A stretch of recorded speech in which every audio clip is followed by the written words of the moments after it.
Assalamualaikum warahmatullahi wabarakatuh.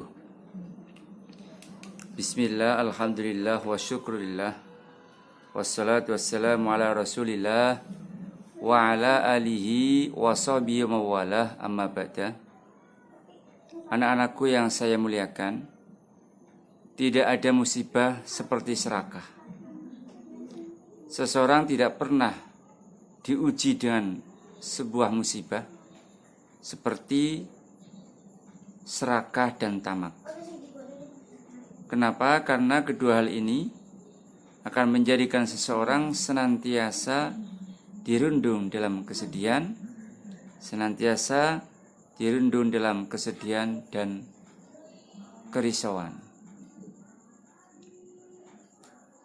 Oleh karena itu, anak-anakku sekalian yang saya banggakan, yang saya muliakan,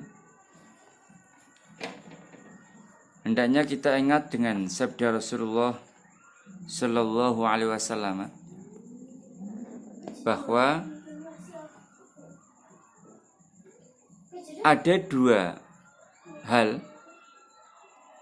di mana dua hal ini akan semakin hari semakin muda.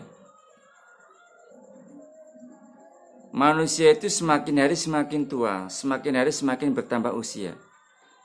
Kecuali dua hal, maka dua hal ini akan semakin hari semakin muda. Apa itu? Yaitu al-amal wa hubbul mal. Al-amal, angan-angan. Semakin tua, angan-angan kita bukan ikut semakin tua. Bukan semakin loyo, angan-angan kita semakin tua semakin menjadi-jadi. Ingin beli ini, ingin beli itu, ingin bangun ini, ingin bangun itu. Untuk anak, untuk cucu, dan lain sebagainya. Yang kedua, hubbul mal, cinta harta benda. Semakin tua, manusia bukan semakin benci dunia, tapi semakin cinta dunia. Dan anak-anakku sekalian yang saya muliakan, kedua hal ini adalah sesuatu yang sangat membahayakan, sesuatu yang mudillatun, yang menyesatkan, sesuatu yang muhlikatun, yang merusak amal kita. Oleh karena itu, Allah dan Rasulnya memuji al-qanaah, memuji nerimo ing pandum. Jika ada orang kok nerimo ing pandum, menerima bagian, bahwa semuanya sudah digariskan oleh Allah, kaya, miskin, sudah ditentukan oleh Allah, sudah qadha qadarnya Allah, dan dia terima itu, maka orang ini dipuji oleh Allah dan juga oleh Rasulullah Sallallahu Alaihi Wasallam. Nabi juga pernah bersabda yang artinya,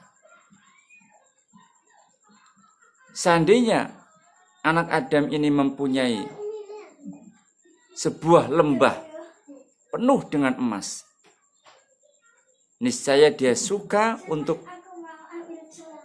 mempunyai lembah yang kedua. Dan seandainya anak Adam ini mempunyai dua lembah yang penuh dengan emas, niscaya dia suka ingin mempunyai lembah yang ketiga dan seterusnya. Artinya apa? Semakin hari semakin cinta kepada dunia. Maka ingat pelajaran pada hari ini, tidak ada musibah seperti musibahnya keserakahan dan ketamakan. Musibah sakit masih ringan, tapi musibah serakah, musibah tamak ini sangat membahayakan. Mungkin untuk saat ini kita belum merasakan. Kita masih enjoy aja.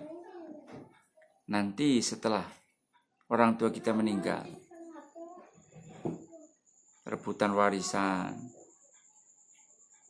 hanya karena 1 meter saja sama saudara bisa bentrok, sama saudara bisa bertengkar. Kenapa? Karena ini, karena al-amal wa hubbul mal, angan-angan dan cinta harta tidak akan pernah muda. Tidak akan pernah tua. Tidak ikut tua, tapi akan semakin hari semakin muda. Walaupun usia kita semakin bertambah, tapi angan-angan dan cinta harta benda justru semakin muda. Anak-anakku yang saya muliakan. Yang kedua adalah tidak ada nasab keturunan seindah atau sebaik budi pekerti. Oleh karena itu, mari kita tinggalkan budi pekerti yang baik untuk anak-anak cucu kita. Kita wariskan budi pekerti yang baik untuk anak-anak cucu kita. Karena harta benda akan habis, tapi tidak dengan budi pekerti yang baik. Kita sering melihat ada orang tua yang kurang dalam mendidik akhlakul karimah kepada anak-anaknya. Sehingga kita sering melihat, bahkan banyak sekali, bahkan rata-rata mayoritas anak-anak zaman sekarang sama orang tuanya sendiri pun sudah tidak bisa bahasa kromo. Disinilah pentingnya sekolah bagi anak-anak di rumah, dan guru yang pertama adalah orang tua, bukan guru TK, bukan guru MI atau SD, apalagi SMP. Guru yang pertama adalah orang tua. Kalau suaminya sama bapaknya sama ibunya bahasa kromo, ibunya sama bapaknya bahasa kromo, insya Allah nanti anaknya bahasa kromo. Tapi kalau bapaknya sama ibunya nggak bahasa, ibunya sama bapaknya nggak bahasa, ya anaknya nggak bahasa. Padahal kalau satu rumah ini bahasanya ngoko, potensi untuk bertengkar sangat besar sekali. Mengucapkan hal-hal yang, kata-kata yang kasar, yang kotor, sangat besar sekali potensinya. Berbeda dengan kalau kita pakai bahasa kromo. Oleh karena itu, anak-anak sekalian, coba ajari anak-anak kita untuk bahasa kromo. Insya Allah Indonesia akan menjadi baldatun thayyibatun wa rabbun ghafur. Kita akan memperbaiki negeri ini, kita awali dari diri kita sendiri. Lalu kita awali dengan keluarga kita sendiri. Lalu menyebar ke tetangga kita, ke warga desa kita, warga kecamatan. Akhirnya nanti kalau semuanya sudah berakhlakul karimah, insya Allah akan menjadi baldatun thayyibatun wa rabbun ghafur. Sekian, semoga bermanfaat. Wassalamualaikum warahmatullahi wabarakatuh.